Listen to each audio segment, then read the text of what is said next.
জয় গুরু, জয় ভগবান, জয় শ্রীকৃষ্ণ। আজ আমরা শুরু করছি ভগবদ গীতার প্রথম অধ্যায় বিষাদ যোগ। ভগবদ গীতা হচ্ছে বহুজন পঠিত ভগবত তত্ত্ববিজ্ঞান, যার মর্ম গীতা মাহাত্ম্যে বর্ণিত হয়েছে। সেখানে বলা হয়েছে ভগবদ গীতা পাঠ করতে হয় ভগবত তত্ত্বদর্শী কৃষ্ণ ভক্তের তত্ত্বাবধানে। ব্যক্তিগত দৃষ্টিভঙ্গির পরিপ্রেক্ষিতে গীতার বিশ্লেষণ করা কখনোই উচিত নয়। গীতার যথাযথ অর্থ উপলব্ধি করার দৃষ্টান্ত ভগবদ গীতাই আমাদের সামনে তুলে ধরেছে অর্জুনের মাধ্যমে, যিনি স্বয়ং ভগবানের কাছ থেকে সরাসরিভাবে এই গীতার জ্ঞান লাভ করেছিলেন। অর্জুন ঠিক যেভাবে গীতার মর্ম উপলব্ধি করেছিলেন, ঠিক সেই দৃষ্টিভঙ্গি ও মনোবৃত্তি নিয়ে সকলেরই গীতা পাঠ করা উচিত। তাহলেই গীতার যথাযথ মর্ম উপলব্ধি করা সম্ভব। সৌভাগ্যবশত যদি কেউ গুরু পরম্পরার সূত্রে ভগবদ্গীতার মন গড়া ব্যাখ্যা ব্যতীত যথাযথ অর্থ উপলব্ধি করতে পারেন, তবে তিনি সমস্ত বৈদিক জ্ঞান এবং পৃথিবীর সব রকমের শাস্ত্রজ্ঞান আয়ত্ত করতে সক্ষম হন।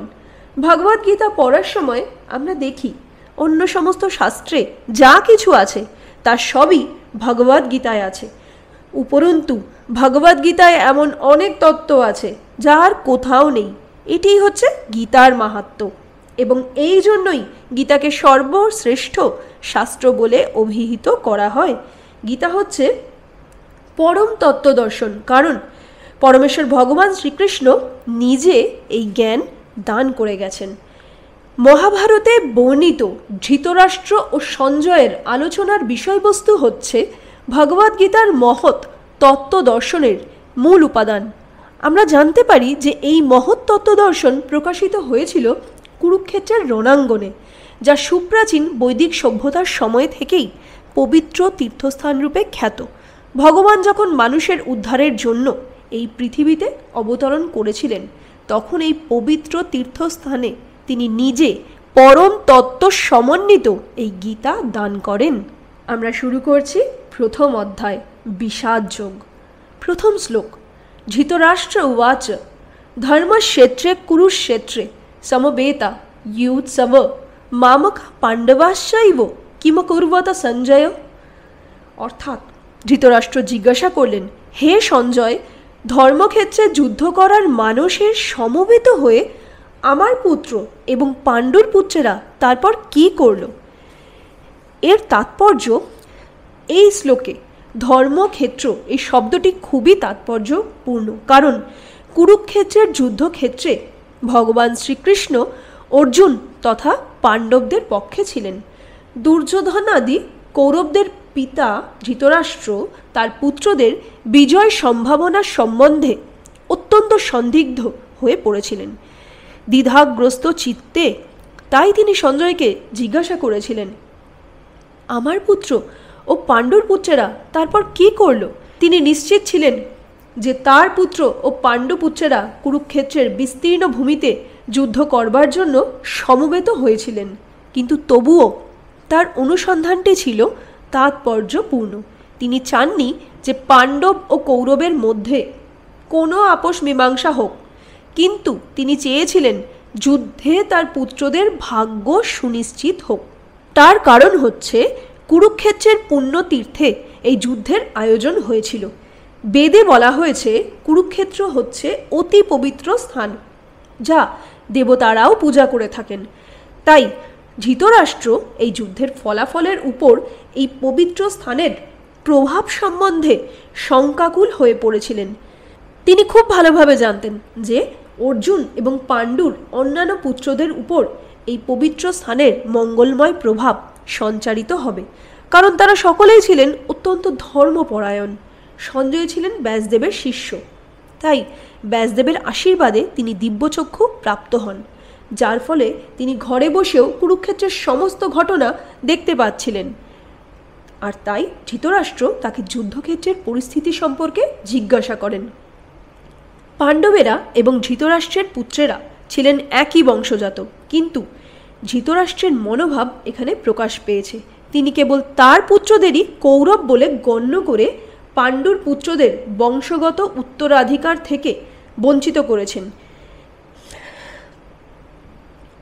এভাবে ভ্রাতুষ্পুত্র বা পাণ্ডুর পুত্রদের সঙ্গে সম্পর্কের মাধ্যমেই ধৃতরাষ্ট্রের বিশেষ দৃষ্টিভঙ্গি হৃদয়ঙ্গম করা যায়।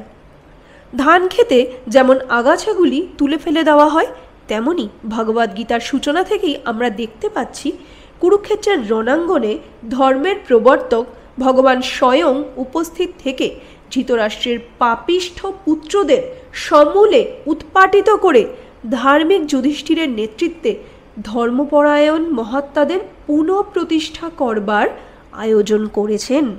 বৈদিক এবং ঐতিহাসিক গুরুত্ব ছাড়াও সমগ্র গীতার তত্ত্বদর্শনের পরিপ্রেক্ষিতে ধর্মক্ষেত্রে ও কুরুক্ষেত্রে এই শব্দ দুটি ব্যবহারের তাৎপর্য বুঝতে পারা যায়। দ্বিতীয় শ্লোক। সঞ্জয় উবাচ দৃষ্টা তু পাণ্ডবানিকং ব্যুরং দুর্যোধনস্তদা আচার্যমুপসঙ্গম্য রাজা বচনম প্রবীত।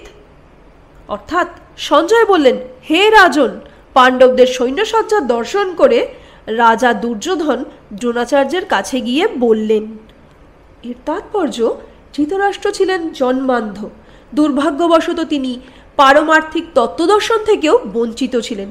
তিনি ভালোভাবেই জানতেন যে ধর্মের ব্যাপারে তার পুত্রেরাও ছিল তার মতোই অন্ধ, এবং তিনি নিশ্চিত ছিলেন যে তার পাপিষ্ঠ পুত্রেরা পাণ্ডবদের সঙ্গে কোনো রকম আপোষ মীমাংসা করতে সক্ষম হবে না, কারণ পাণ্ডবেরা সকলেই জন্ম থেকে অত্যন্ত ধর্মপরায়ণ ছিলেন।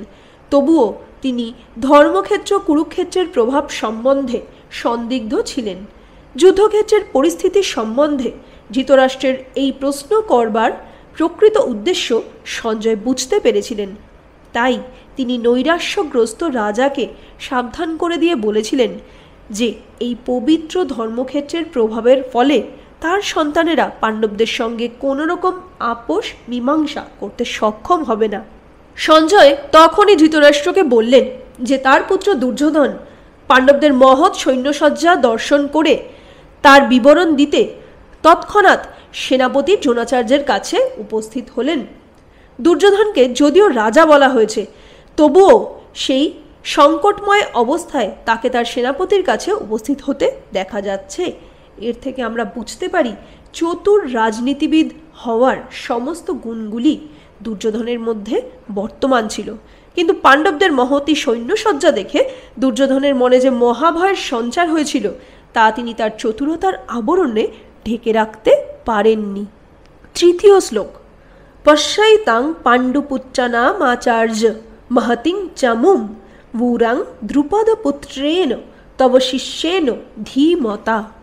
অর্থাৎ, হে আচার্য, পাণ্ডবদের মহান সৈন্যবল দর্শন করুন, যা আপনার অত্যন্ত বুদ্ধিমান শিষ্য দ্রুপদের পুত্র অত্যন্ত দক্ষতার সঙ্গে বুহের আকারে রচনা করেছেন। এর তাৎপর্য হল, চতুর কূটনীতিবিদ দুর্যোধন মহৎ ব্রাহ্মণ সেনাপতি দ্রোণাচার্যকে তার ভুল ত্রুটিগুলি দেখিয়ে দিয়ে তাকে সতর্ক করতে চেয়েছিলেন। পঞ্চ পাণ্ডবের পত্নী দ্রৌপদীর পিতা দ্রুপদ রাজের সঙ্গে দ্রোণাচার্যের কিছু রাজনৈতিক মনোমালিন্য ছিল। এই মনোমালিন্যের ফলে দ্রুপদ এক যজ্ঞের অনুষ্ঠান করেন এবং সেই যজ্ঞের ফলে তিনি বর লাভ করেন যে তিনি এক পুত্র লাভ করবেন, যে দ্রোণাচার্যকে হত্যা করতে সক্ষম হবে।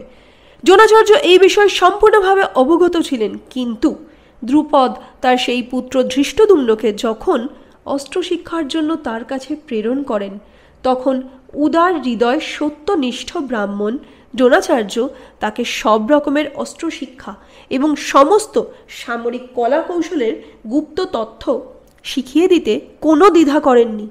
এখন কুরুক্ষেত্রের যুদ্ধক্ষেত্রে ধৃষ্টদ্যুম্ন পাণ্ডবদের পক্ষে যোগদান করেন এবং পাণ্ডবদের সৈন্যসজ্জা তিনিই পরিচালনা করেন, যেই শিক্ষা তিনি দ্রোণাচার্যের কাছ থেকেই পেয়েছিলেন।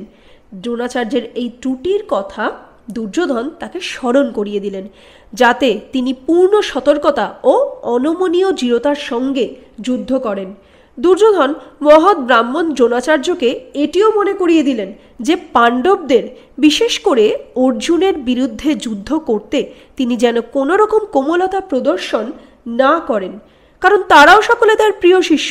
বিশেষত অর্জুন ছিলেন সবচেয়ে প্রিয় ও মেধাবী শিষ্য। দুর্যোধন সতর্ক করে দিতে চেয়েছিলেন যে এই ধরনের কোমলতা প্রকাশ পেলে যুদ্ধে অবধারিতভাবে পরাজয় হবে।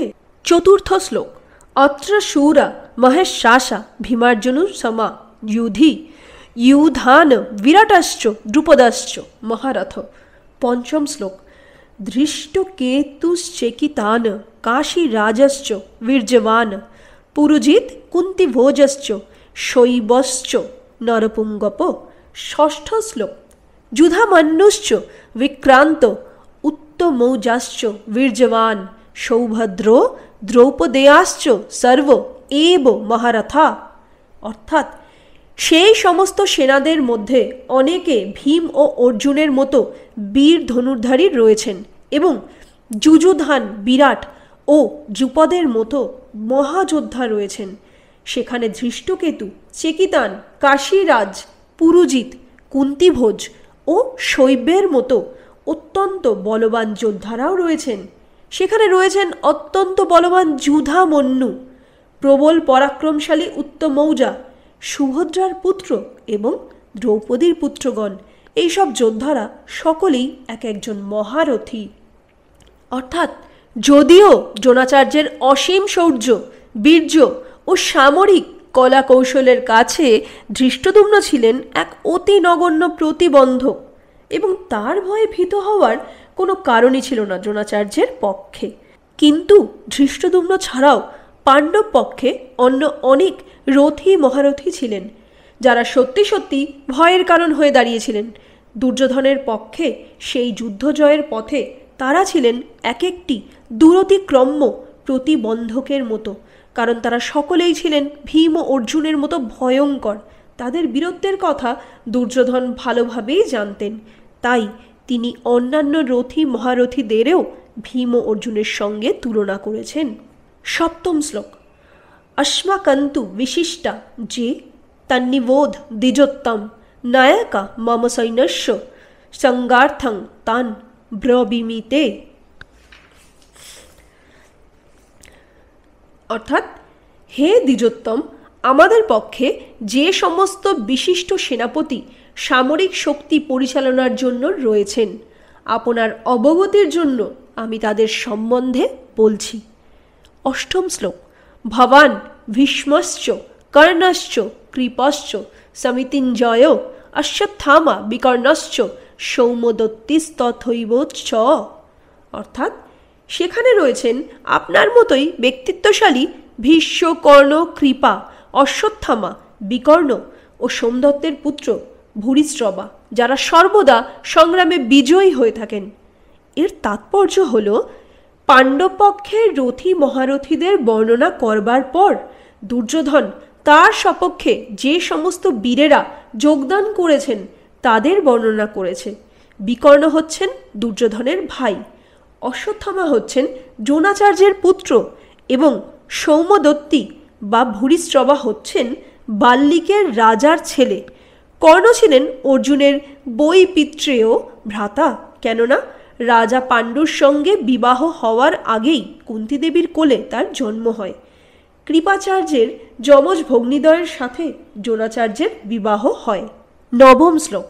অন্যে চ বহব শূরা মদার্থে তাক্তজীবিতা নানা শস্ত্র প্রহরণা সর্বে যুদ্ধ বিশারদা।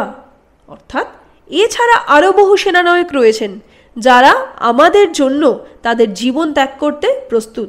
তারা সকলেই নানা প্রকার অস্ত্র শস্ত্রে সজ্জিত এবং তারা সকলেই সামরিক বিজ্ঞানে বিশারদ। এর তাৎপর্য হল অন্য আর যে সমস্ত বীরেরা দুর্যোধনের পক্ষে ছিলেন, যেমন জয়দ্রথ, কৃতবর্মা, শল্য, এরা সকলেই দুর্যোধনের জন্য প্রাণ পর্যন্ত দিতে প্রস্তুত ছিলেন।